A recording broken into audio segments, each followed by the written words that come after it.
Welcome back to Ozarks Fox AM. Today on Positively Kelly, I'm going to ask you if you remember a time in your life when someone said something to you that really changed how you thought about your life or maybe your future. Maybe it encouraged you in a way that sent you on a course that you might not have had the courage to travel before. It stuck with you, as words do. So if that person they were most likely very conscious of the effect and power of his or her words. Now, words carry weight, and that is why it's important to be responsible with them. Words are not abstract. They're connected to our feelings. So basically, as it says in the Bible, out of the heart, the mouth speaks.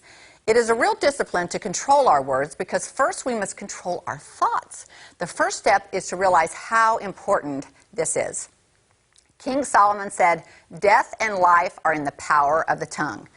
The breakdown of any relationship starts with negative or harsh words. We don't forget, and it actually changes our hearts and our brains. Now, according to Andrew Newberg, MD, and Mark Robert Waldman, who wrote the book, "Words Can Literally Change Your Brain," a single word has the power to influence the expression of genes that regulate physical and emotional stress if it's negative. If it's positive words like peace and love, these can strengthen the areas in the frontal lobe, promoting and propelling the motivational centers of the brain and building resiliency. Have you ever heard someone say, "I'm not fond of that person's energy," meaning they have a vibe that a certain person puts off that's maybe not welcoming? Everything is energy. Words contain energy. Just because we can't see something doesn't mean it isn't real. If we feel it, is it real? I can't see God, but I believe with all my heart. Now, there have been all kinds of scientific experiments and books written about tangible items like plants that flourish when spoken well of and praised, and that die and wither with negativity and when that is spoken to them. Why would we, unlike plants who have a soul, not be affected by words? And my one last point is that we should apply these principles of grace and healing to ourselves as well as others.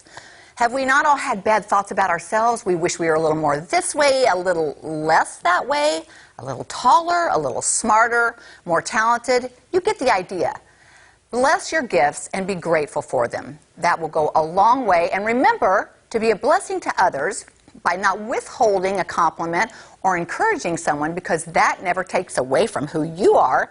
It actually adds to who you are. And if you don't think so, go read some books on that. The more you give, the more you receive. And that is just the law of how things work. And that is my Positively Kelly for today. Come on in, Brenda and Jeremy.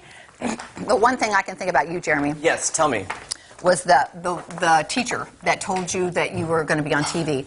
Do you remember Miss Jackson, 4th grade? Yes. Mm-hmm. I know my mom would remember that. Yes. Yeah. Teachers are so influential in our lives, and anybody can be. You know, you don't know what somebody's dealing with at home. You don't know what they're being told at home in their upbringing. Yeah. And so if you can be an outside influence in a positive way, gosh, it makes such a big difference. Mm-hmm. Yeah.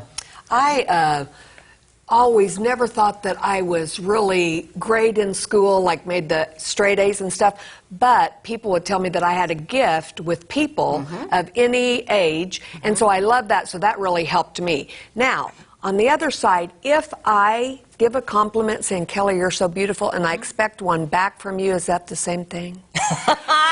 I think that's a whole thing. Return the compliment. Is that we need to learn to give and not expect. Yes, because, you know, it ebbs and flows. Yes. And we, sometimes we give and sometimes we receive. And it's all good. Yeah. And I think a lot of things, as a child, things affect you, and you carry that on to adult life. I think part of the thing of growing as a person is relinquishing what happened and growing from it and learning from that instead of holding on to that. Because I feel like you hold on to that and you have an excuse like, well, that happened in my childhood, I can't do X, Y, and Z. I'm like, no, you can overcome that. Yeah, that's right. Totally. Just because you went through this doesn't mean you can't overcome and be something you totally want to do. And absolutely, and I think the other thing people need to realize is that it's really not personal. When someone lashes out or said something to you, it really says more about them than it says about you. Yeah. So you need to not hold on to that and take that personally. And yeah. I was reading that this morning about forgiving. So forgiving is freeing. So it is. Amen to that. Yeah. Thank you, Miss Rabe. Thank you. Thank you, Mama. Thank you. Okay, coming up in a bit, Jeremy's mom will be making us some 1-minute cookies, and we need it. We need it. I'm Brenda. hungry. We're hungry. Yes. We'll be back. I like when my mom's here because I feel tall. Oh.